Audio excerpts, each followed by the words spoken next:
2 amendments to the agenda, and thank you very much, Dr. Johnson and staff, for getting that in early for us. We appreciate that very much. The 2 requests are, I've received the following request to amend the agenda under item Roman numeral 8, presentations, add research and accountability, Shannon Moody, and add board matters as item Roman numeral 12, renumbering all remaining items, and add a student athletics policy. So, do I hear a motion to approve? Move to approve. Thank you, Ms. Lennon. And second, please. I second. Okay, and a vote? Mr. Galloway? Yes. Mrs. Jones? Yes. Mrs. Lennon? Yes. Mrs. Robinson? Yes. Mr. Smith? Yes. Mr. Testerman? Yes. Mrs. Sermon? Yes. Mr. Wingate? Yes. Chairman Highlander? Yes.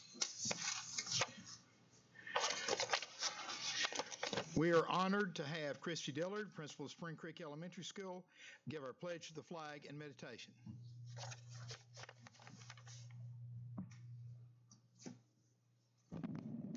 Good evening. Dr. Highlander, Board Chairman, Vice Chairman Mrs. Jones, Dr. Johnson, Superintendent, and board members. I would like to thank you for the opportunity to share with you this evening. My name is Christy Dillard, and I am the principal of Spring Creek Elementary School in the Missionary Ridge Learning Community. I would like to share with you something that I've shared with my faculty as we prepare for boys and girls this school year. It has to do with these rubber bands. This simple object used by people every day to remind themselves to do something, hold things together, or simply flick a friend. Just sitting there, insignificant. The rubber band, unless stretched, really serves no purpose. When it is stretched, it has the ability to take whatever it is and bring it in. It has the ability to bind together. This year, I've challenged my staff, and I would like to challenge you to stretch yourselves. Stretch yourselves in the way that you plan for the schools of Hamilton County. Stretch yourselves in the ways you connect with the districts that you serve.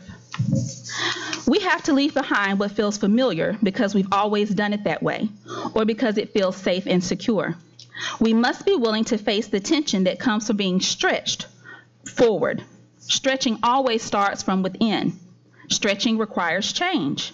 As we strive to be the fastest improving district in the state of Tennessee, stretching will set us apart from others. Successful people set themselves apart because they initiate the improvement others need. When you get better, those around you benefit. Excellence has the potential to spread in the same way mediocrity does. The positives or negatives of a group always begin with one. Growth stops when you lose the tension between where you are and where you could be. A rubber band, as simple as it is, can remind us that when we allow ourselves to be stretched, possibilities are endless, including being the fastest improving district in the state of Tennessee. Thank you. At this time, I have a few students who would like to join me in leading you in the school pledge, or in the pledge to the flag.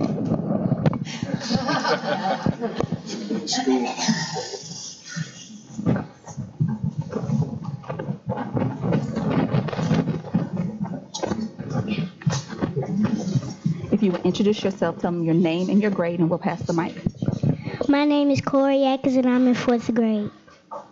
My name is Emily Brajas, and I am in 5th grade. My name is Lucy Finch, and I'm in 4th grade. My name is Maggie Nolan, and I'm in 5th grade. My name is Oliver Nolan, and I'm in 5th grade. Oliver, right here. Tell them your name. My name is Laura, and I'm in 1st grade. Okay. Now will you please stand for the Pledge of Allegiance? I pledge today to the flag of the United States of America and to the republic for which it stands, one nation, under God, indivisible, with liberty and justice for all. Thank you. Thank you all very much.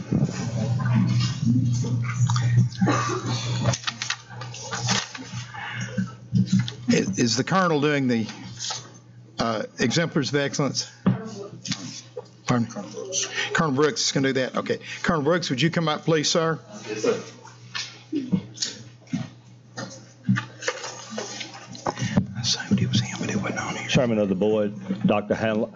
Highlander, members of the board, Superintendent Dr. Johnson. I want to thank you for allowing the marching bands and the JRTC programs to represent Hamilton County schools in one of the longest consecutive running Armed Forces Day parade in the United States. This evening, I'd like to introduce the parade co-chairmen from the Chattanooga Area Veterans Council to present the Armed Forces Best Marching Units Top 3 JRTC programs. Mr. Terry Seiler and Mr. Jerry Seiler. If you gentlemen will come up, I know We were here last year. We appreciate the opportunity to come back. These kids do a great job. They work hard to get where they are, and we certainly appreciate the leadership that the adults show with respect to the program.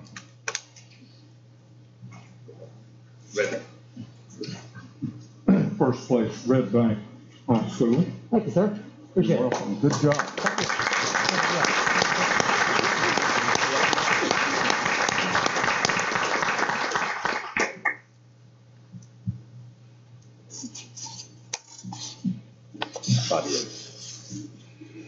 Second place goes to Saudi Daisy.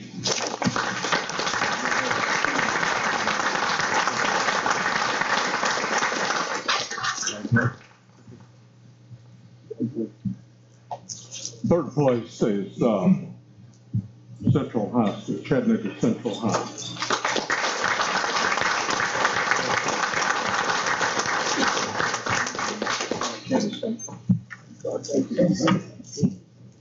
As you can tell, it threw me off when one of the gentlemen showed up, and his name was the same as the gentleman I was expecting. So we got the Seiler twins here this morning.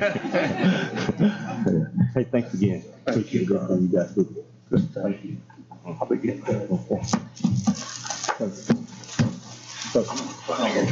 Yeah. Okay. Excuse me. Again. Are we going up? Yep. We'll go up. We'll keep yelling out the way. Okay.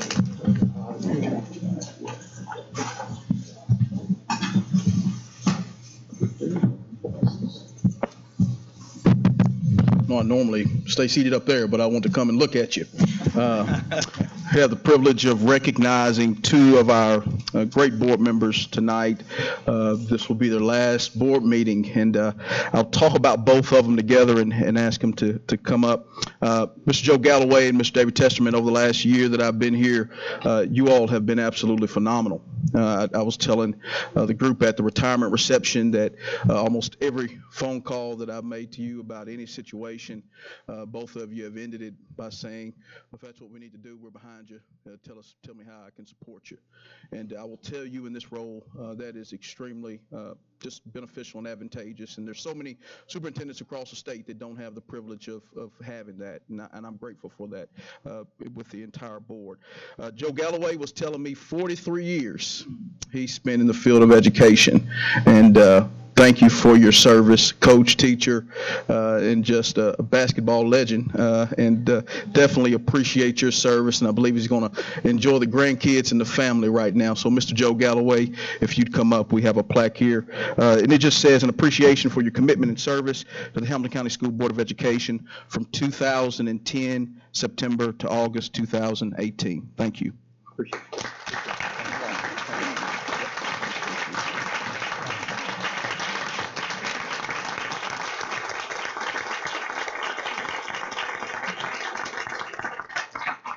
Thank you. Thank you. You guys are way too kind. I just want to thank the board members. I think last night I was thinking about this being today, and I think there's been 17 board members that I've served with here, and it's been a pleasure all the way around. And superintendents, these guys, they work so hard, and I was so glad to see some good positive results come out in the news today, that we got some, because there's lots of folks on staff that are working hard, and to be able to see some things that are going to be encouraging, that's what the public needs to see, and it's real. So thank you for all that. Thank you for the opportunity to serve.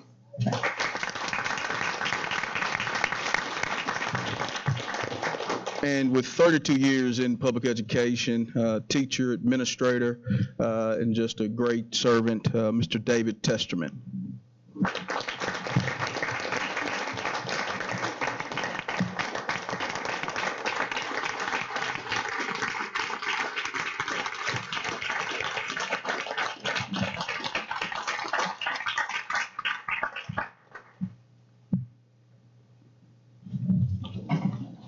Well, all I can say is education has been an addiction of mine, and I'm going to do my best to try to kick some of it. I know I'm going to have a hard time. And Joe Galloway, we started on this trail together, and we'll ride off into sunset together. You're a great cowboy, great man. Appreciate you working with you and all the rest of you. It has really been a joy of mine to serve on this board, and I enjoy working with my community and all you folks. And Mr. Tucker McClendon is here. Tucker, I'm leaving stuff up there for you, so don't leave tonight. You'll love reading all this material. I know you will. Thank you. Dr. Highlander. Dr. Highlander. Yes, sir. I'd also like to recognize I didn't do it. I should have Jenny Hill right back here. Stand up, Jenny, so they can see who you are. She's going to be working in District 6. What a joy to get to meet this young lady and the job she's going to do. And so we're excited. And I handed her a whole big packet of stuff tonight and told her she needed to get on a weightlifting program to carry that policy man on. But thanks, Jenny, for your offering to serve. We appreciate you. Thank you.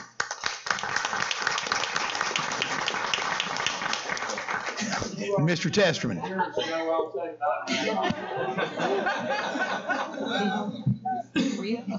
This is the most pleasurable thing I think I've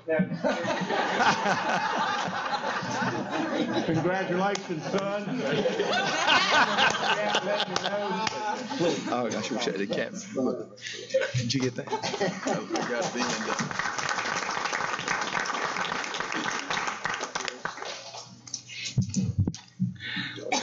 Thank you, each and every one. Dr. Johnson and two fine, fine gentlemen.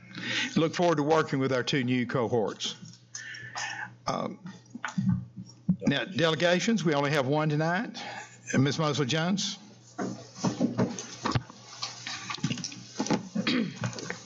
Thank you for your interest in addressing the Hamilton County Board of Education. During your presentation, please address the board as a whole, not individual board members or administrators. Also, do not present complaints or concerns you have about an individual employee of the school system.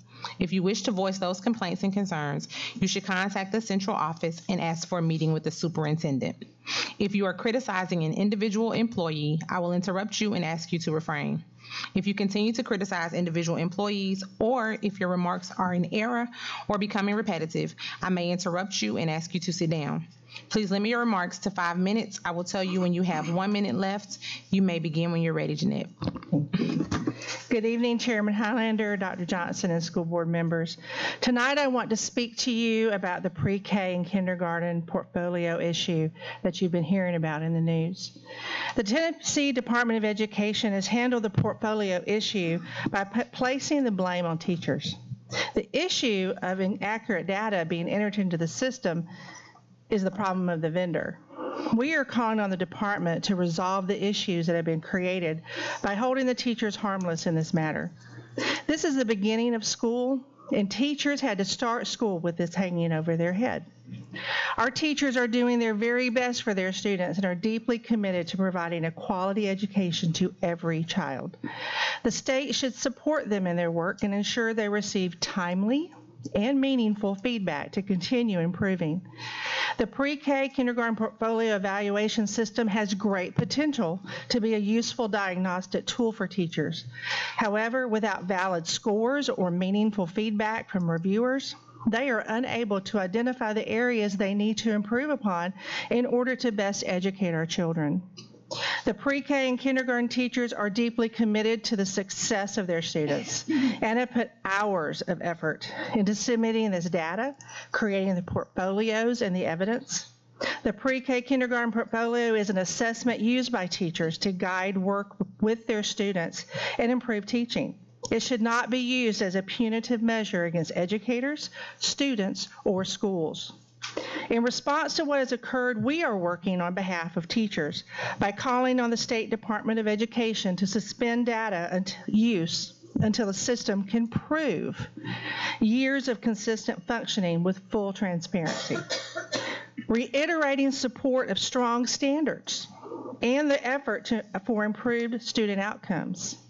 Encouraging Tennesseans to vote for candidates who will make comprehensive change to the state testing system, including eliminating high-stakes decisions using test score outcomes. Thank you for allowing me the time tonight to share this information with you. Thank you. Thank you very much. Presentations, Chief of Operations, Dr. Ken Bradshaw.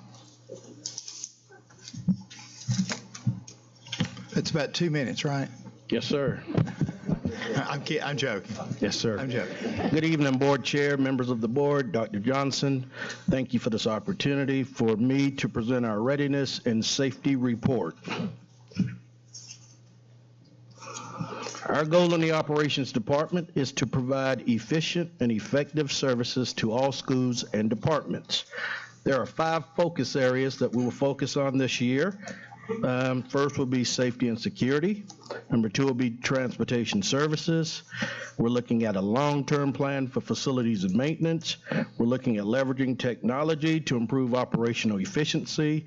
And of course, we're looking at prioritizing projects with our finite resources. I have the pleasure of working with 6 departments, and I have the department chairs present tonight, and they'll just stand when I call out their department. School-age child care, I have Kathy Loftus. Transportation, I have Mr. David Eves. In IT, I have Ben Coulter and Ron Kramer.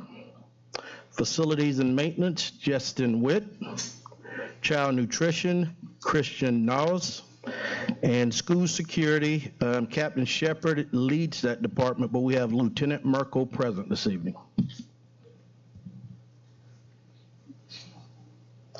We're going to start first with our maintenance of what we call auxiliary services. I'm proud to announce that our E-Labs are completed. We worked on in the 16-17 school year, 8 E-Labs. They're completed. And this past year, we had 8 E-Labs, and they are completed as well. We're working on roofing projects, and the projects will be completed by September 30th. And those projects we're still working on will be Hunter Middle School, Tyner Auditorium, and Saudi Middle School. HVAC, we have the guys running around. It's extremely hot, but they're putting out fires all day, and they're doing an excellent job. Saudi Daisy High School football field and Hickson High School football field. I actually went out there, so I'll give you accurate information. Hickson is ready to go tomorrow evening, and Saudi Daisy will be ready to go next week. In the area of transportation, we are working closely with Durham to fill those bus monitor positions, but we are looking at a new concept that we might integrate with the Durham plan, and that's giving our teachers or coaches a stipend, since they have a relationship with the students, to ride the buses that may have a few challenges. Number 2, Durham and Hamilton. Readiness meeting. What we're going to start doing is we'll be having weekly Friday readiness meetings, and just meetings just to discuss efficiency in the department. The 3rd is bus safety evacuations. We know that that's a priority, and we're looking at within the next 2 to 3 months having every school bus in Hamilton County participating in a bus evacuation. And the last thing, we're going to continue to address routes and efficiency. We get a lot of phone calls from parents, so that's ongoing, but that's a priority as well. In the area of IT, we have the E-Labs installed, so IT is going to make sure they're all working properly.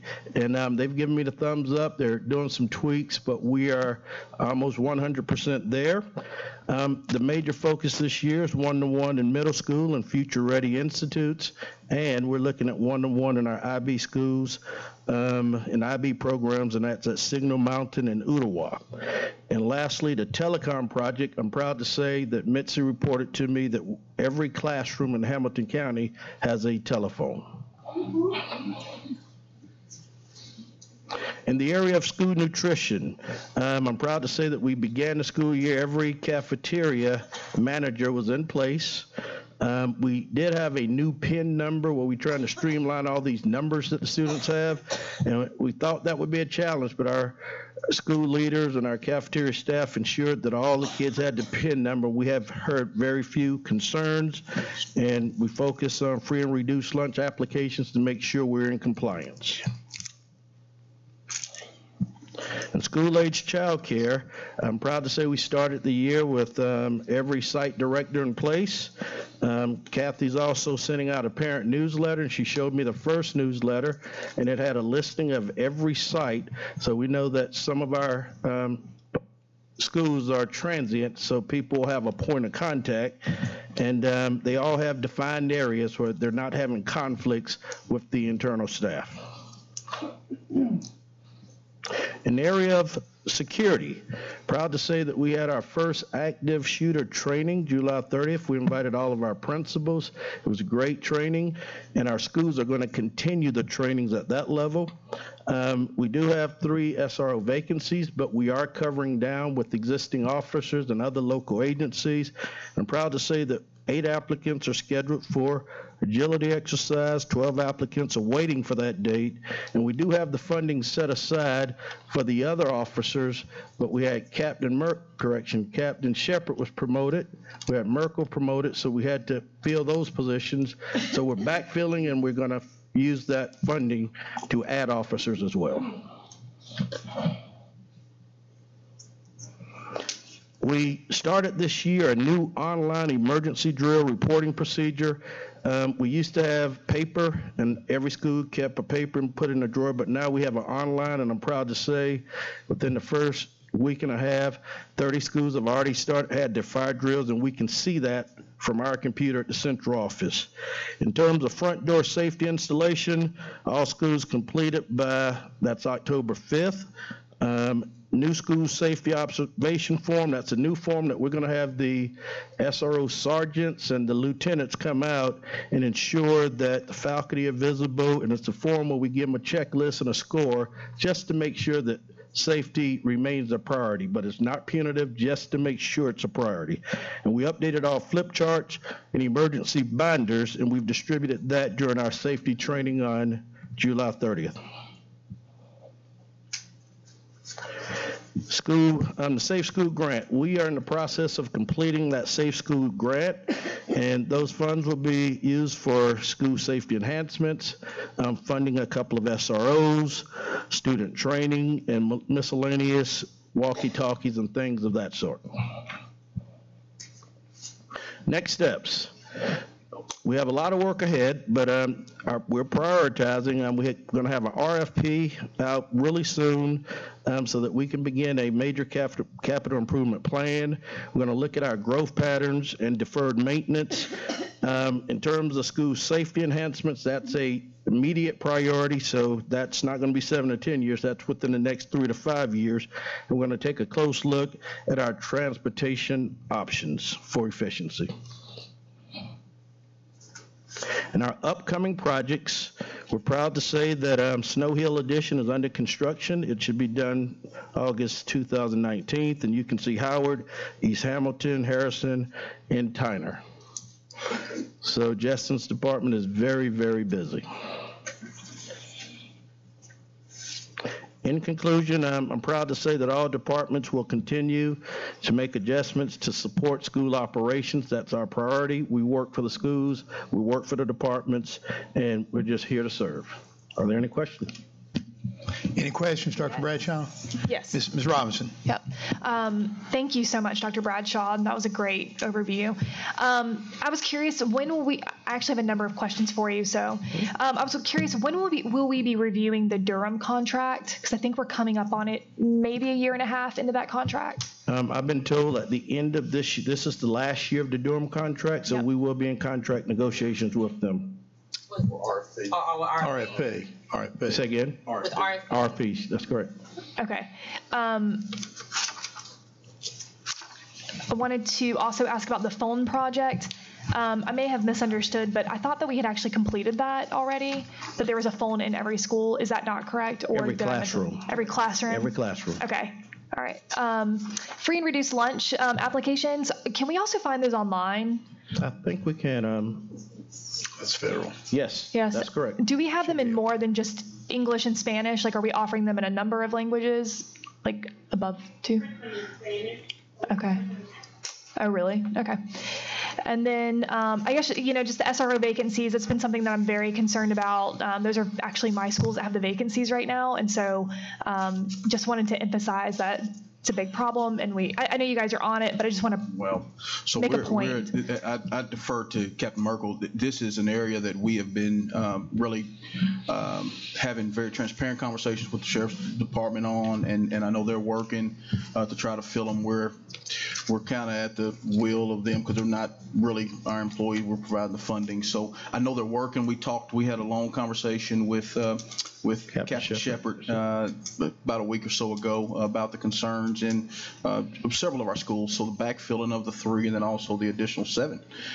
So we've been very open about those conversations. They've tried to do some things to cover some of those areas with some SROs and additional officers. We talked to them about the possibility of officers that are off duty, but they're challenge staffing. And so we've been very, open conversation and dialogue with the Sheriff's Department about that. I have talked to Sheriff Hammond myself about that, and he expressed that obviously I think every member of this board is terribly concerned for safety. And my personal goal is to see every single school in this county have an SRO. And that's one of my highest priorities.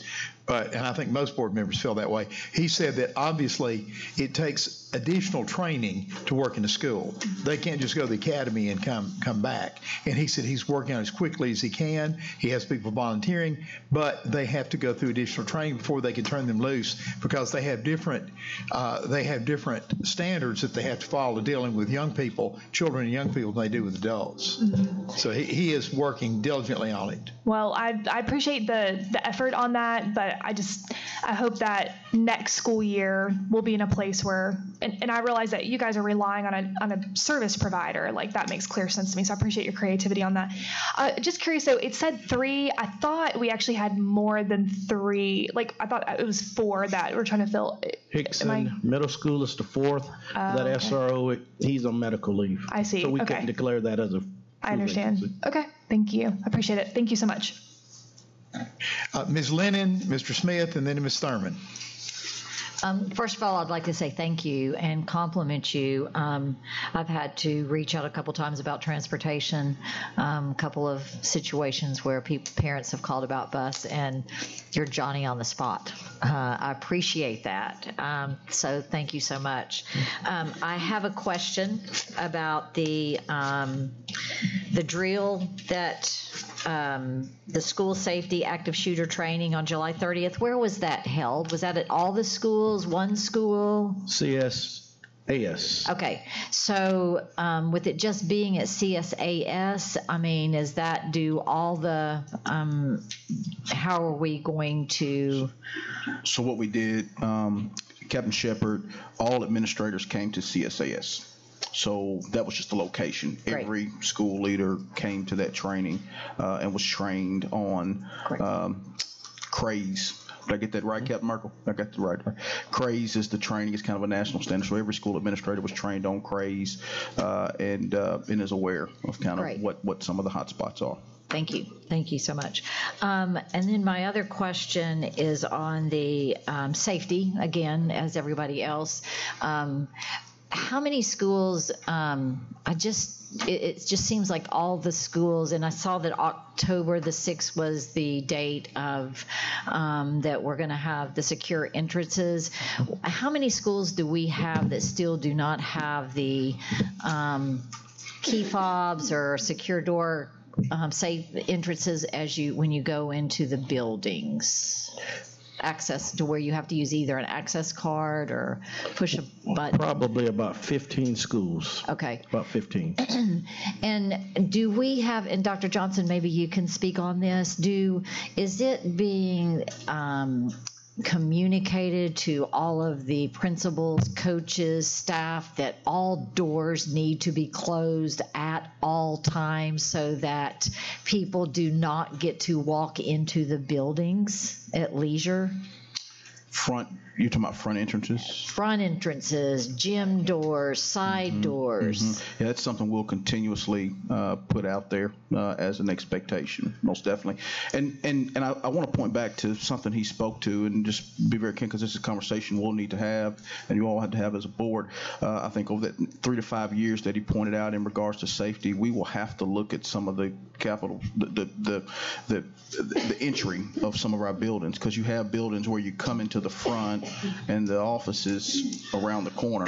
We were at one the other day where the office is around the corner, and so the buzz-in system does allow them to at least see who's coming in to get controlled access. And then my last question, I promise that's it. For deferred maintenance, because I know that it changes, and because it's huge. So how do we prioritize that deferred maintenance? How are we going to, it's a beast. Well, currently we're prioritizing based on the condition of the building that we're looking at the time.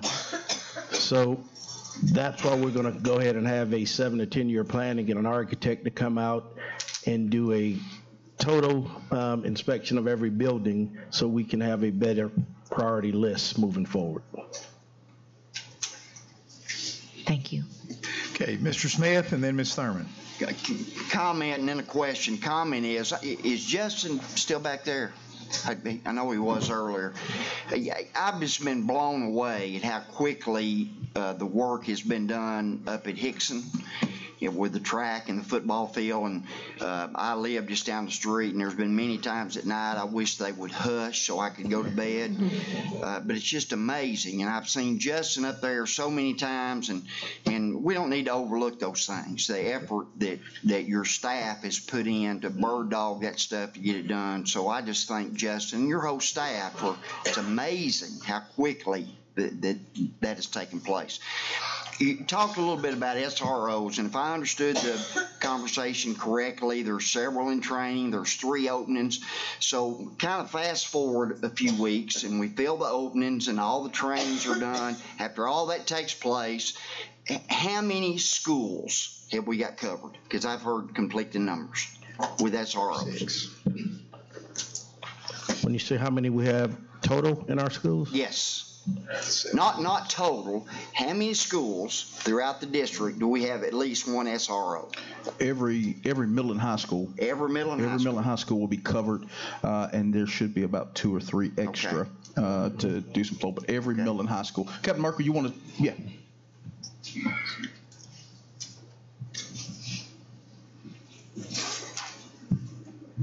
Currently, we have 27 SROs in 25 schools. We've added 7. We are in the process. Yeah. Correct, but in the process of adding 7. Yes. Right, that doesn't count the 7. Those for the that were recently budgeted for elementary schools. So when you add those 7, then will we be at 34? If we replace when we replace the 3 and hopefully regain the 1 that's out on medical leave and add the 7, then we'll have 38 SROs in 37 or 35, 36 schools. 36 schools. Okay, good. So every middle and high school. Okay, all right, good. Very good. So we just have 41 to go then. We have 79 schools, so I'm not picking on you. How many left? I'm not picking on you. Right. I'm just saying that's what we would like to see eventually. I'm not picking on you, sir. One in every school. Yes, sir. Correct. That's what we're hoping for. That's Sheriff Hammond's priority as far as schools go. Yes. But right now we do not. Right now we do not. We have 36 out of 79. Right. Once these are all filled. I believe that was your question, wasn't it? Yeah, right. You answered my question. Thank you. I got one other just comment, and I'll hush.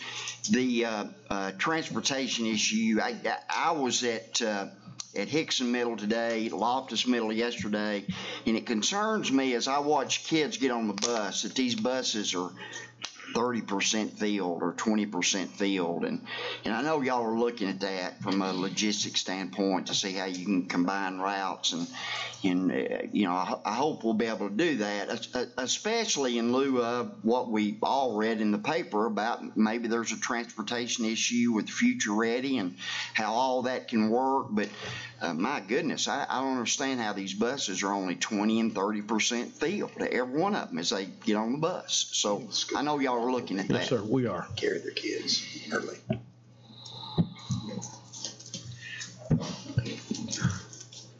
Okay, Ms. Thurman?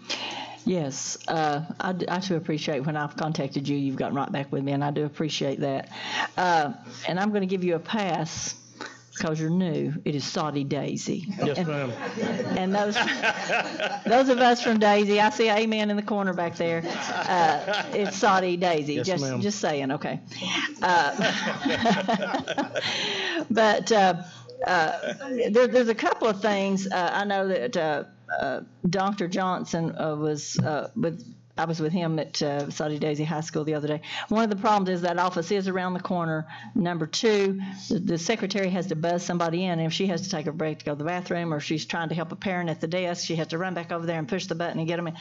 I would like to see us, when we work at the budget, I'm sure there's some positions or something we can cut. Some of these schools are going to have an aide or something to kind of help with that, or we're going to have to fix that problem, and that's just something we need to think about for future reference. But another thing you said is a 1-to-1 in IB schools. Who made that decision that IB schools, I mean, why did... Let me clarify what he said. Okay. So the institutes, you know, they're the same as all the Future Ready. So there's 2 IBs. One is Ooltewah and one is Signal Mountain. So we're covering those 2 just as the other Future Readies. So they're Signal Mountain and Ooltewah's Future Ready is the IB program. So it's the same. It's under the Future Ready umbrella. Does that make sense? Okay. Can we get Saudi Daisy as being a... they're going to be, Saudi Daisy... I mean, just the Future Ready part, or is it... Just the Future Ready part. So Saudi Daisy's Future Ready is going to be covered. Okay. Signal Mountain doesn't have a different Future Ready. Their Future Ready is the IB program. Okay. So we'll cover, all of the Future Readies are being covered. Okay. And so Signal Mountain and Ooltewah, that's their Future Ready programs. Okay, thank you. And Justin, I need to ask you something after the board meeting, though, but I'll wait till afterwards. Thanks. Any other questions for Dr. Bradshaw? Thank you, sir, for your diligent work. Thank you very much. Research and accountability, Shannon Moody, please. Hi, I'm Shannon Moody. I'm the Director of Accountability and Research. I think this is my first time to be in front of you guys, so it's a pleasure to meet many of you and get to talk to you. I've been here for under a year, so I still count as new, right? So you can give me grace. Just remember, it's Saudi Daisy. I will not get that wrong. I will not get that wrong.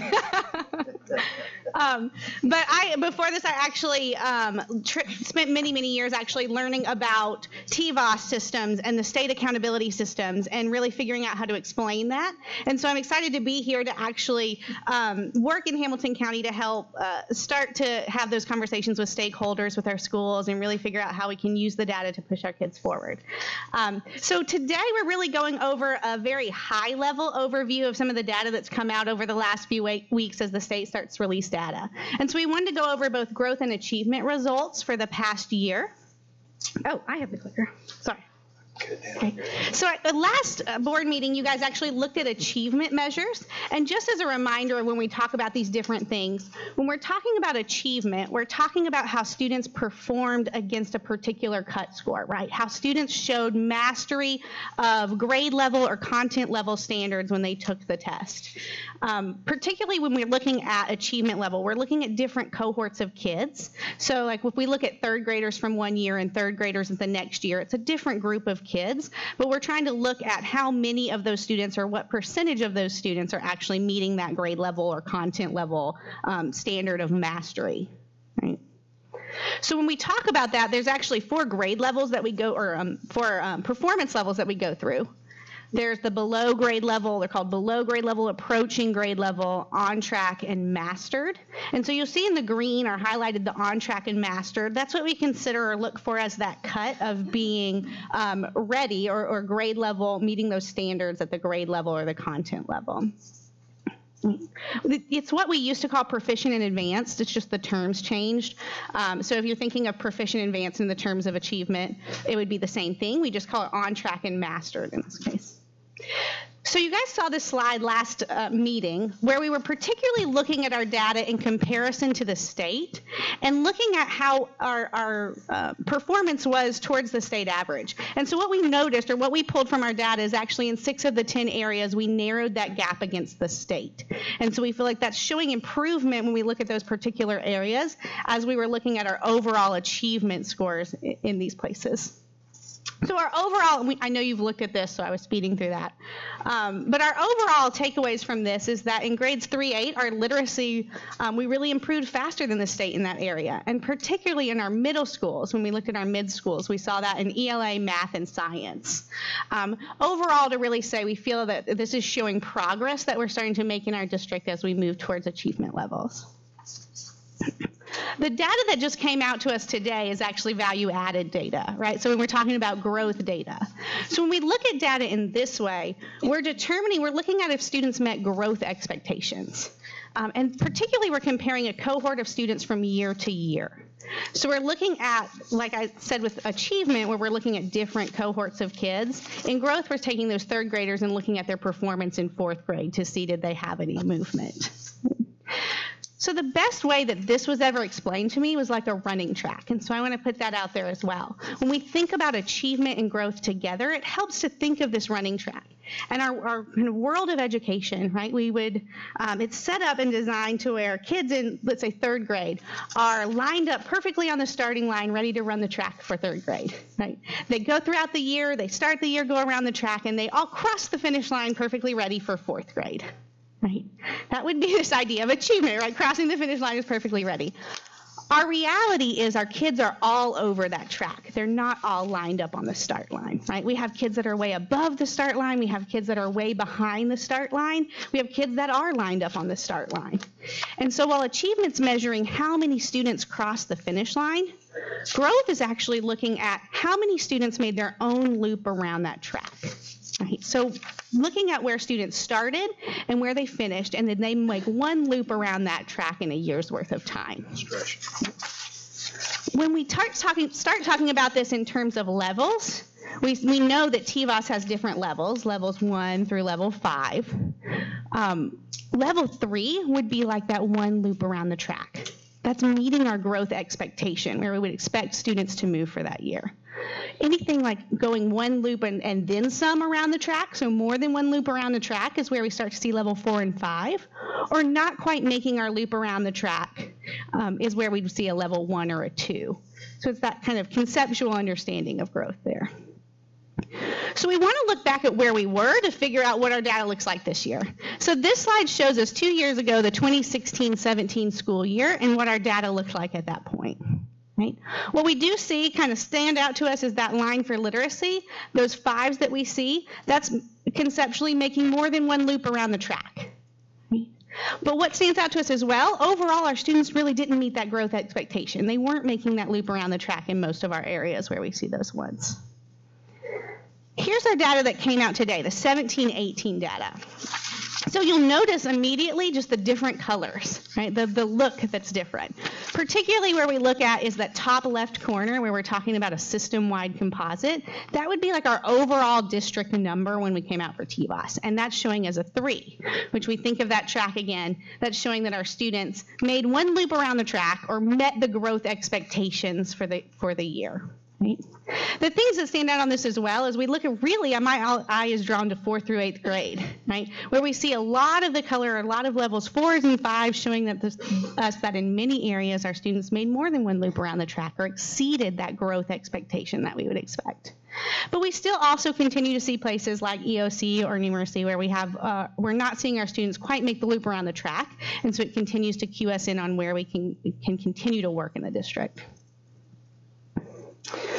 So just the comparison again, this is again showing for us that we are making progress within the district.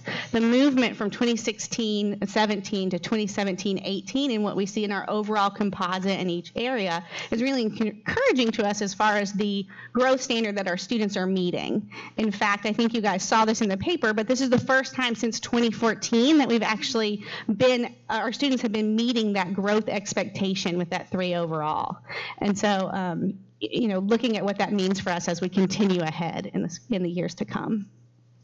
So you know our goal is to be the fastest improving district in Tennessee. And so kind of looking at this data at a very high level to see that we feel we are improving and what we can continue to do to continue to work towards being that fastest improving district in Tennessee. We do have some key takeaways for this that I actually want to turn over to Dr. Johnson to talk through a little bit in these 2 slides. So just tell me when to click for you as well. Yeah, so you'll see the takeaways, obviously. First off, congratulations to our teachers and leaders and support staff for the significant improvement. At the district office, our job, At the district office, our job is just to support their work, and it's them that are in the trenches, and that's really, we're very proud of the encouraging news from that standpoint. So definitely some strengths, 3 through 8, you see that. Middle school overall was very strong. Social studies in 4-8, and then science in grades 3-8. You'll notice there's a common thread in strengths and what's missing from the standpoint of weaknesses. We have high school work to do.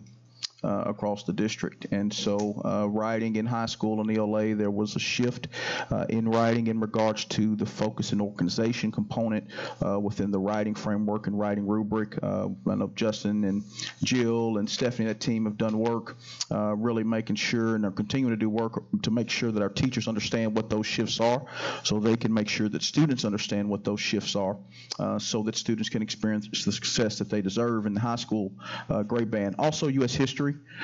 You know, generally speaking, what you see in U.S. history is that it mirrors what happens in RLA, in reading language arts. And so we have work to do in regards to U.S. history. Those standards changed, help me here, 2 years ago now. 2 years ago, and so I'm dusting off my chief academic officer role, but they changed about 2 years ago, and as that assessment changed, it became much more challenging, much more rigorous, and we've got to make sure that we're supporting teachers and students in that regard. And then numeracy across grade bands. We've got work to do in math, really across grade bands, and particularly in Algebra 1. At the high school level, we have work to do.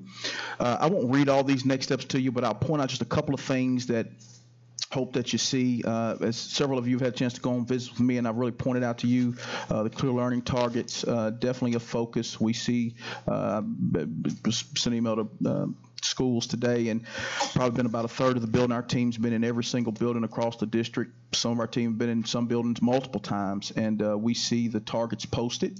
It's what we want the student to know or be able to do at the end of the lesson. Obviously, Master Connect, which you approved last week, will give us a chance to really see where we are prior to the end. We don't want to wait to the end to know exactly where we are.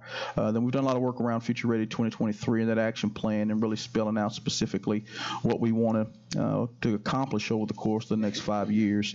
And then our Future Ready Institutes really are about, it's really, it's singularly about making the learning relevant at the high school level. And so what we're really looking at, that's at the core of it, is taking that career technical education theme and really making sure we teach the math, English, science, and social studies through the lens of that. And Blake and his team are doing a good job, but we strongly believe that that's going to see benefit, because when students are interested in the learning, the scores improve. One thing I'll point, as I mentioned this, the email I sent to school leaders and teachers across the district today was about the process. And so we don't talk a whole lot about the end result. We know the end result will happen if we're true to the process. And I reference Nick Saban, even though I'm not a Tennessee, not necessarily an Alabama fan. Nick Saban talks about the process. And so that's what we're really focused on with our schools, is the process. The process will yield results. And so we're talking about, understanding standards and clear targets, aligned assessments, making sure that we're supporting in that realm.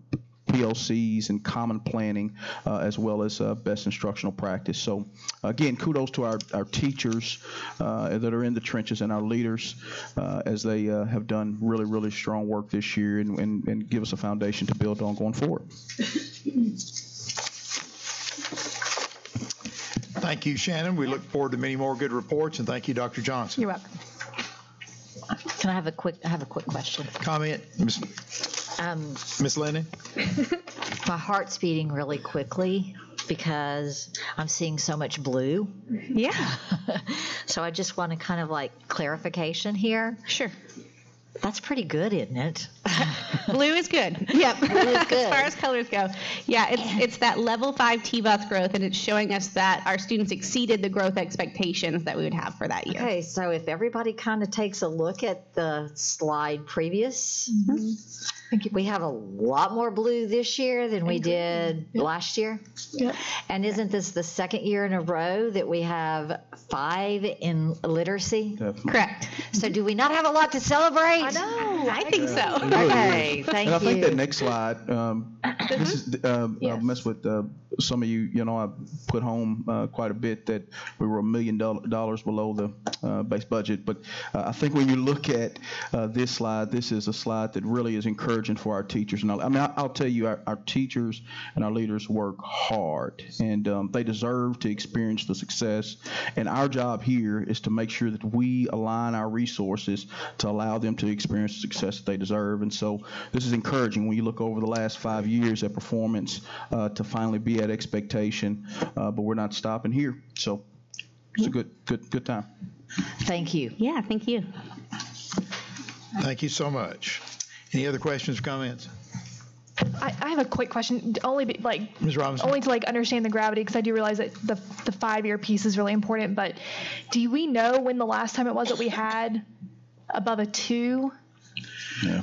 So in 2012-13, the first year of TVOS, the district was a 5, the very first year of TVOS, and it hasn't been since. It's been a 2. It was a 2 years ago. Yeah. Yeah. And then the year previous to that, it was a 5. Yeah. So it was a 5, then a 2, and then it's been ones and twos. Yeah. The ones. So, going the right direction. Thank you very much. Okay. Do we have a motion to approve the minutes of the July 19th, 2018 regular session? Move to approve. Second. Moved in second. Vote, please. Mr. Galloway? Yes. Mrs. Jones? Yes. Mrs. Lennon? Yes. Mrs. Robinson? Yes. Mr. Smith? Yes. Mr. Testerman? Yes. Mrs. Sermon? Yes. Mr. Wingate? Yes. Chairman Highlander? Yes. We have a motion to approve the consent agenda.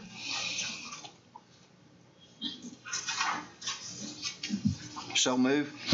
So moved. A second, please. Second. Okay. Do we have anything that needs to be pulled? Who was the second? I'm sorry. Either one. Me or Kathy. It doesn't matter. Both located. I think Ms. Lennon. Does anyone have anything to pull? I do. I'm sorry. I'm trying to find it.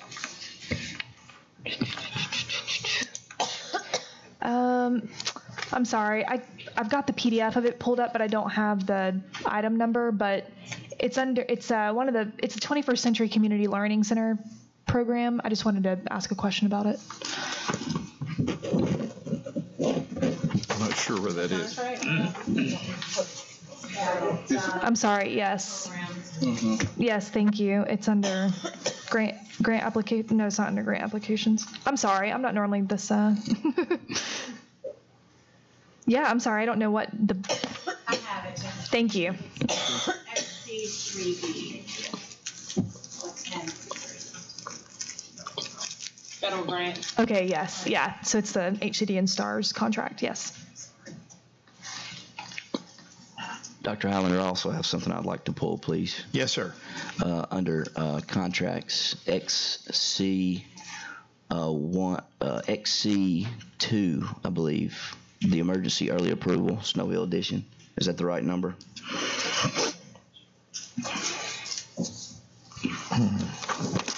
That's correct. It's That's correct. 10C2, I believe. Okay. Okay. 10C1, 2. Yeah. I need clarification on Ms. Robinson's, because she said 21st Century Learning Center, and then you said Safe Schools grant. So 3B. which one are you? It's 10C3B. Okay. Yes, not the Safe Schools. Gotcha. Just want to be sure. Thank you. Okay. Okay, vote please. Mr. Galloway? Yes. Mrs. Jones? Yes. Mrs. Lennon? Yes. Mrs. Robinson? Yes. Mr. Smith? Yes. Mr. Testerman? Yes. Mrs. Thurman? Yes. Mr. Wingate? Yes. Chairman Highlander? Yes. Okay, Ms. Robinson. My main question is just, I wanted to better understand, is this specifically for the community school initiative, or is it something different? I noticed that it's for the Opportunity Zone schools, so I just wanted to better understand what this allocation of money is. Yes, so the Community Schools Initiative has 4 pillars, and one of those is extended learning. So these grants were written to support extended learning at 4 of our schools. That's sufficient for you, ma'am? Okay, that will be taken care of. Mr. Wingate? Yes. Oh, sorry. Yeah, we got to put it back on. Oh, so you agree to put it back on? So moved. So moved. Second. Second? Vote, please. Mr. Galloway? Yes. Mrs. Jones? Yes. Mrs. Lennon? Yes. Mrs. Robinson? Yes. Mr. Smith? Yes. Mr. Testerman? Yes. Mrs. Thurman? Yes. Mr. Wingate? Yes. Chairman Highlander? Yes. Now, Mr. Wingate. Yes, sir. Is Mr. Witt still here? Justin, would you please, I got an answer to this earlier, but I just wanted to make sure it was public on this. The addition for Snow Hill, it was emergency early approval, and my question was earlier, why was it emergency early approval? And I got an answer earlier today, but could you voice that as far as like the bid process kind of being behind schedule and Right. So we started the process for the entire building package and site package.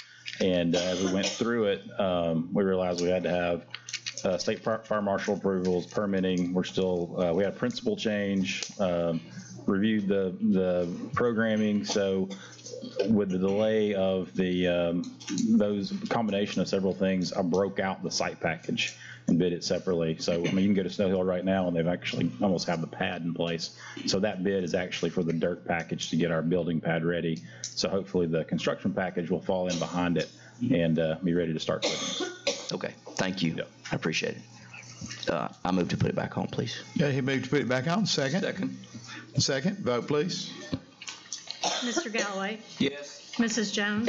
Yes. Mrs. Lennon? Yes. Mrs. Robinson? Yes. Mr. Smith? Yes. Mr. Testerman? Yes. Mrs. Thurman? Yes. Mr. Wingate? Yes. Chairman Highlander? Yes. Going now, I believe, to administrative matters. Chief of Staff, Dr. Nakia Towns-Edwards. Board policies, second reading.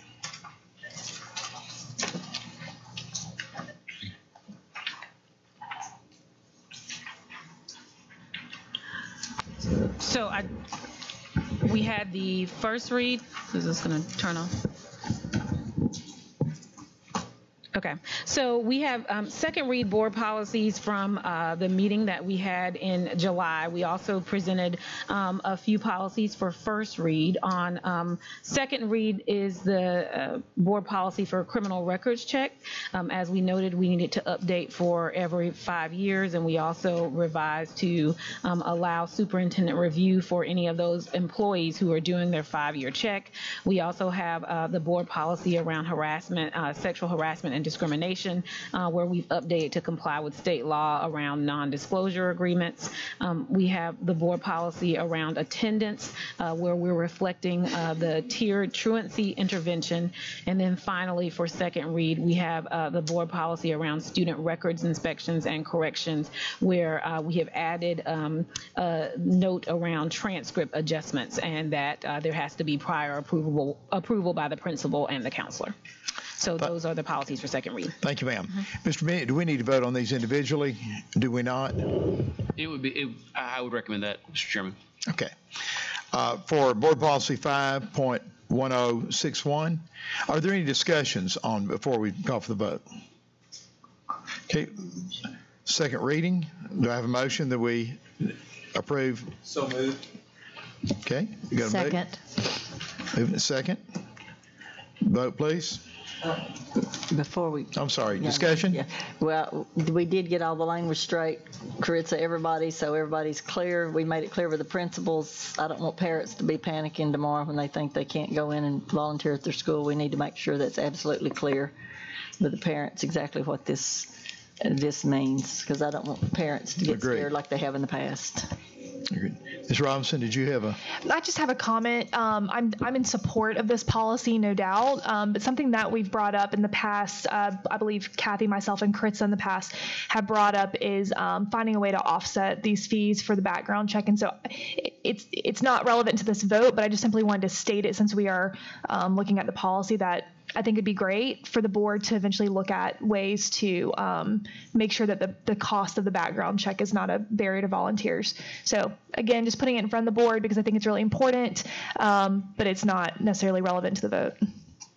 On that same note, may I ask a question? Sure. At one time, did they still have to come here to the central office to have that done, or can we go to their school? And because that was also a factor. And Keith is probably better at speaking this to me, but there's several locations and sites that they can go to. I just want to be sure, because parents, that was a problem for some parents. There's 4 locations in the Chattanooga area that they can go get the background check done. Okay, we need to make that publish them well. Published so parents understand that. Yes. Okay, the vote, please. Mr. Galloway? Yes. Mrs. Jones? Yes. Mrs. Lennon? Yes. Mrs. Robinson? Yes. Mr. Smith? Yes. Mr. Testerman? Yes. Mrs. Thurman? Yes. Mr. Wingate? Yes. Chairman Highlander? Yes. Board Policy 5.502, harassment, sexual harassment, discrimination. We have a motion to approve. So moved. I so second. moved, Mr. Galloway. I second. Second, Ms. Robinson. Any discussion? Call for the vote, please. Mr. Galloway? Yes. Mrs. Jones? Yes. Mrs. Lennon? Yes. Mrs. Robinson? Yes. Mr. Smith? Yes. Mr. Testerman? Yes. Mrs. Thurman? Yes. Mr. Wingate? Yes. Chairman Highlander? Yes. Board Policy 6.200, attendance. Public Chapter 958, requiring LEA to adopt progressive truancy interventions. Move to approve. Move to approve, Mr. Testerman. Second. Second. Okay, second, Mr. Galloway. Discussion. Okay, let's call for the vote, please. Mr. Galloway? Yes. Mrs. Jones? Yes. Mrs. Lennon? Yes. Mrs. Robinson? Yes. Mr. Smith? Yes. Mr. Testerman? Yes. Mrs. Thurman? Yes. Mr. Wingate? Yes. Chairman Highlander? Yes. Board Policy 6.602, student records, inspections, and correction procedures. Public Chapter 557 requires policy guidance for transcript alterations. Motion, please. Move to approve. Thank you, Mr. Galloway. Second. David Mr. Wingate. Okay. Discussion? Oh, I'm sorry. I'm sorry. Mr. Chest. Any discussion? Okay. Let's vote, please. Mr. Galloway? Yes. Mrs. Jones? Yes. Mrs. Lennon? Yes. Mrs. Robinson? Yes. Mr. Smith? Yes. Mr. Testerman? Yes. Mrs. Thurman? Yes. Mr. Wingate? Yes. Chairman Highlander? Yes. If I may use executive privilege, I'm going to welcome our new, and under board matters, we have a new student board member, and we would like to welcome him and thank him for his services. Would you like to introduce yourself and say a word to us for just a moment, please? Sure. My name is Noah Harris. I am a junior at Sorry Daisy High School, and I am very excited for this year. I hope you guys are excited. And we're very excited to have you. I haven't told him yet. He has to memorize this by next board meeting. Okay, thank you. Now, moving on, also under Board Matters, Student Athletes Policy. And thank you, Mr. Bennett. You have prepared a document for us, I believe. And we just now got the document, so do I need to read over it, or? Yes. I believe this is for first reading. The document you have is what you saw at the policy meeting last week. I have made some revisions, and mostly to reflect the discussion that the board had. Let's see. As I'm waiting for this to load, and it's not wanting to, I will walk through and address some specific. Thank you so much. Really, what we wanted to do is we wanted to pull together some issues that really touched on lots of policies. Chairman Highlander had raised to my attention the issue of coaches. Hourly employees wanting to volunteer at their schools, and since that changed a longstanding practice of the district, I felt that needed to be a board decision if you were going to change it. It's fine to do it, but I just needed to advise the board about the history and the why, and we've done that. But while we were looking at that, I noticed that there were really a lot of things that this board had not had the opportunity to speak to in terms of policy. For many years, we've talked about a model code of conduct. So this seemed to be a good place to put that. This also seemed to be a good place to reiterate our obligations under Title IX, and really to spell out who can coach. There's certainly a provision in terms of volunteers about their being background checked, but coaches are a little unique. Some of them can be volunteers, some of them can be employees. But it just seemed to be a good place to put lots of things. So it's a very long policy. I appreciate all the comments and questions y'all have raised. Since last week, I have plugged in something that states explicitly that no student will be required to pay any fee as a condition of participating in interscholastic athletics. I understand that's something that maybe Ms. Thurman felt should be addressed. I also specified that the non-discrimination provisions in here are in reference to Title IX, just to make it clear that the district has a responsibility to provide equal treatment and equal opportunity. I know there's been some questions about the stipend issue for volunteer coaches. The point to remember is that for someone to be a true volunteer, they cannot be paid anything that would serve as a substitute for real compensation. It's important because if they're true volunteers, then you don't have to worry about wage and hour issues. You don't have to worry about overtime. You don't have to worry about stacking their duties as an educational assistant with their duties as the coach and seeing if they're over 40 hours a week. So if they're doing their coaching stuff as volunteer, the time they spend doesn't matter. But wage and hour issues being what they are, if you pay them too much, you turn that into a second job. And so what we've put in here is the word nominal. I realize it seems kind of vague. It actually means something to HR, and so we can talk about what that means, but I would encourage us to leave that there because that is what the regulation says. Yes, sir. Well, just when you get through, I want to interject something. Sure. Now, there's a contrary view. You could decide that these employees, these classified employees, could be paid, full wages. When you do that, you really do create some very significant wage and hour issues because you do have to track all of their hours and their overtime, and you stack that with their day job. This district has never wanted to do that. I frankly don't know of a district that does do that, but you can. And so since we're looking at a lot of these issues, I should call that to your attention. But anyway, if you have any questions, I'll be happy to address them now. If you have any follow-up questions, please feel free to email me. This is first reading. Ms. Lennon, do you want to go before me or after? Does it matter? Oh, I'm sorry. Okay. Let me say, some of you may have known Mr. J.D. Carnes, who was a teacher, principal, and then a director here. One year he was my principal when I was coaching, and he had us log our hours. Big mistake.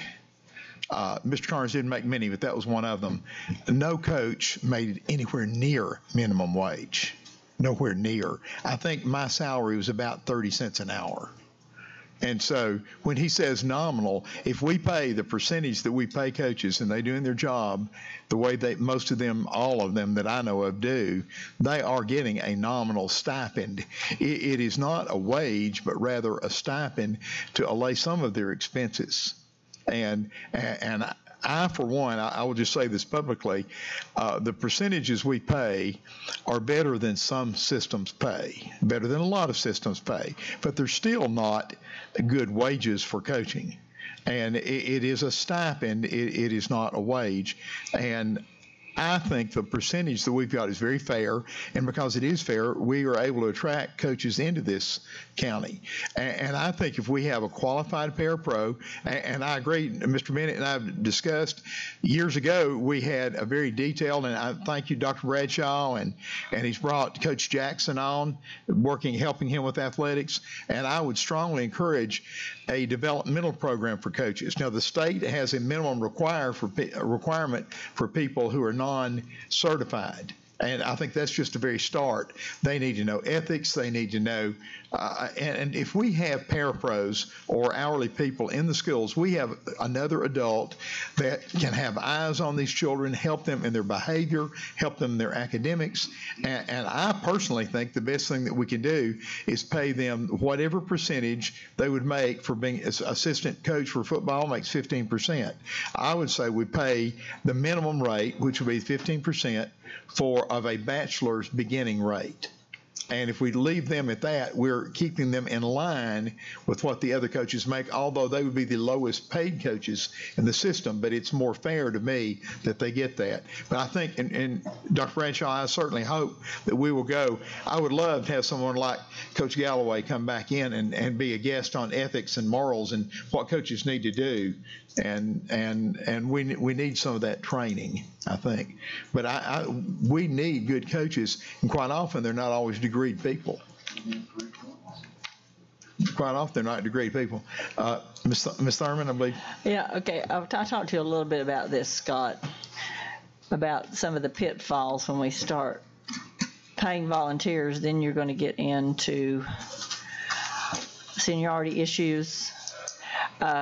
Maybe another coach, might apply for that job. Would they apply for that job? Would it be up to the coach to pick it? Would it be up to the principal to pick it? We're going to open up another whole area here. But if they were volunteers, and like I say, we don't pay them anything now because you can't pay a volunteer. If you pay a volunteer, you're now an employee. You're no longer a volunteer. So I'm thinking of things like paying them for their gas, paying them for meals, paying them for that, let them turn in vouchers for whatever it costs them to attend the ball games or something like that. Can we do something like that and not run afoul of some of the things we're doing before we open up another level of employment? Because I can see that this could get into some money that I think that we might need to be spending in the schoolhouse. Like I said, at Saudi Daisy High School, we need an assistant or something in the office to help just enter people into the building. And I don't want to cut into our general fund too much by doing things like this. Well, and the wage and hour regulations actually speak to, you can take a volunteer and pay them a stipend or an honorarium or reimburse them their expenses. Or you can even do a combination of each.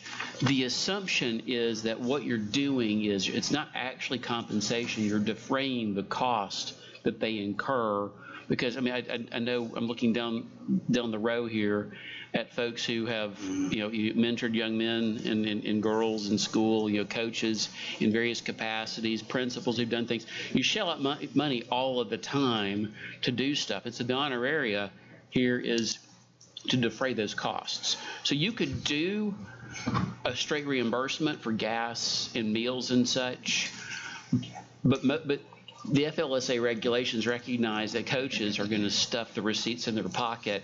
They're going to go home and dump them in the trash. But you just give them so much a game, so much for a home game, so much for a visitor's game. That's actually the one thing you can't do. Okay. Because once you start tying it to work, it starts to look like compensation. So what we can do is we can pay a stipend. Now, Ms. Thurman actually raises a good point, and we have not paid our volunteer coaches. Our classified volunteer coaches have been doing it to this point without compensation. Now, I fully expect that the booster clubs are probably offsetting the cost of gas money and such, and that's fine. But what you're talking about is really what is envisioned by the regs. And I wrote it the way I did, not to try to open a can of worms, but to recognize if y'all are going to, if we're going to change the rules and allow someone to coach at the school where they work, then this may be time to look at treating these folks fairly and offsetting some of those costs. You don't have to pay them anything. If you choose to pay them something, then you either need to keep them right. You need to be consistent. You need to keep them at a volunteer status, or you need to recognize that you're making them true employees. Now, Dr. Highlander referenced his principal at Central many years ago. And those facts are a little bit. This is so complicated because of the way the federal government has it set up. You don't worry about the same issues when you're talking about faculty coaches, because faculty coaches are already exempt. You don't worry about their overtime. Likewise, you could bring in Terrell Owens. If he wanted to coach football at Central, you could bring him in and you could pay him whatever you wanted to, and you wouldn't have to worry about wage and hour issues, because coaches, if that's all they're doing, is exempt.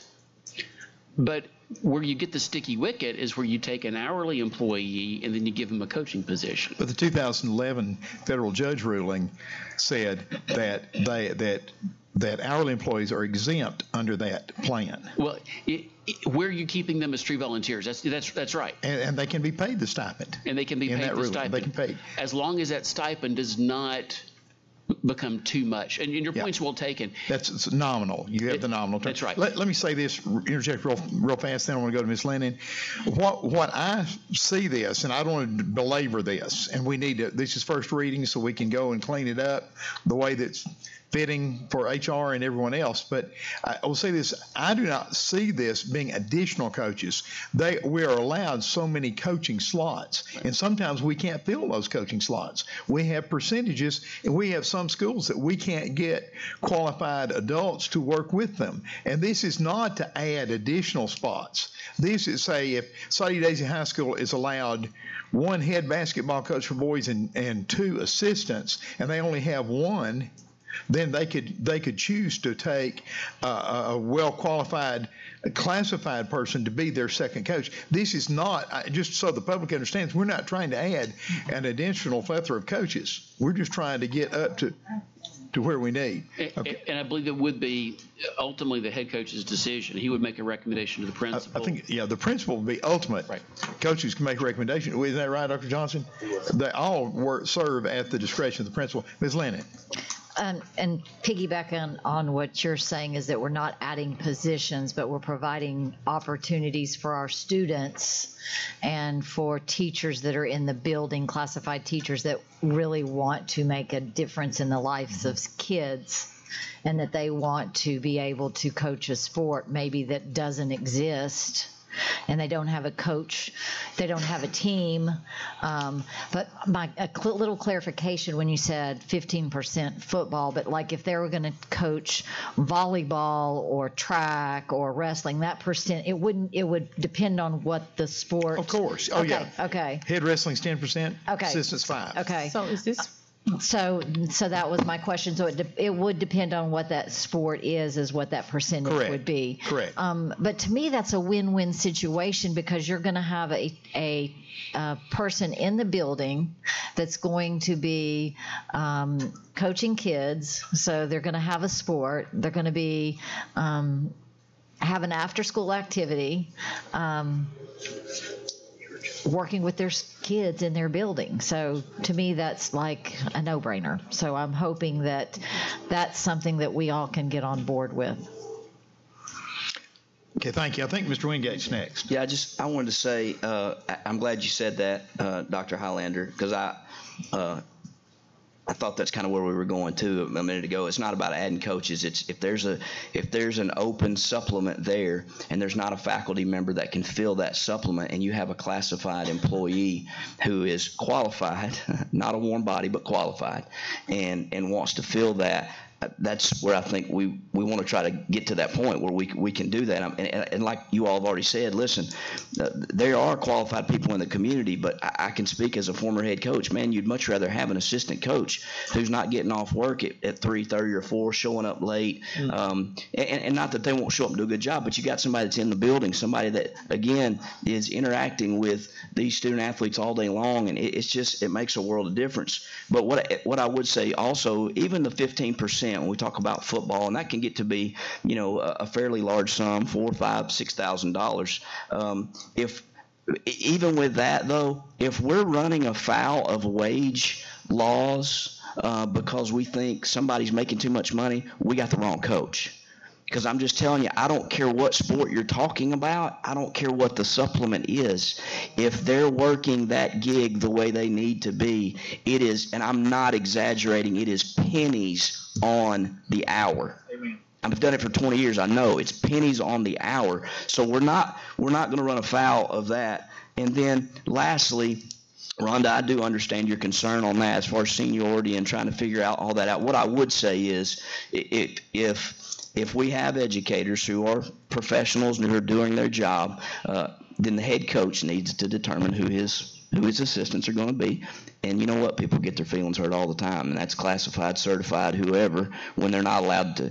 But I do understand what you're saying as far as where does that go. But I'm going to trust that we're putting people in place that are professional and they're on top of their game, and that we'll handle those things, and we'll cross that bridge when we get there. But that we've got an opportunity here, I think, to really bolster some of our staffs and our athletics, because we got a long way to go in athletics, guys. And I haven't said a lot about it since I've been here. It's very important to me. We got a long way to go for it to be for it to add value to these students' education. It's been done in pockets and in certain sports very well, but that typically is because the sponsor, the faculty member, whoever it is who's in charge is passionate about it. But as a system, we got to get better at being able to support all of it, so that then those folks they're already at a level to where they can take it much, much further. And anyway, sorry. It's good. Ms. Thurman? Yeah, I played every kind of sport there was in high school, and still would if I wasn't so old.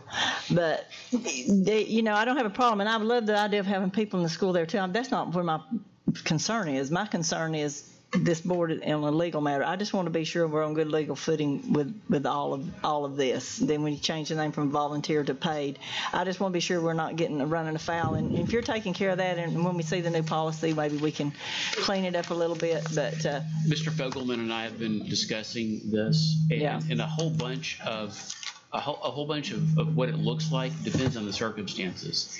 And so I think we probably have access to some data that'll help us work through it. And Mr. Wingate's point's well taken. If you've got someone who is really putting in the time, you're not scaring minimum wage. It's obviously not a substitute for compensation. It's a thank you. But honestly, it's one of those things where I think we need to do some study and maybe address this at the administrative level. I think the policy language as it's written makes sense. And I think I feel comfortable recommending the policy language to the board as is. I know there were some questions, what does nominal mean? And that's why we've gone into down this rabbit hole. My admonition to the board is going to be maybe leave nominal in there, and let's let your administration, especially Mr. Fogelman, work through how that actually plays out.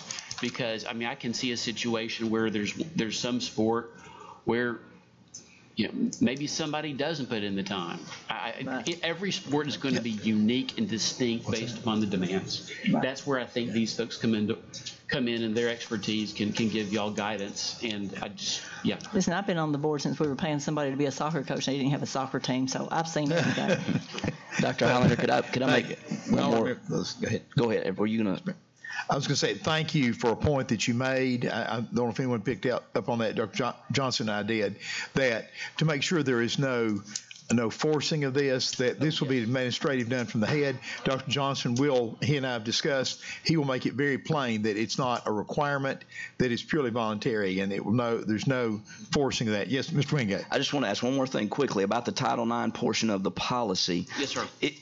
Would it be important for us to make reference to the fact that our sanctioning body has already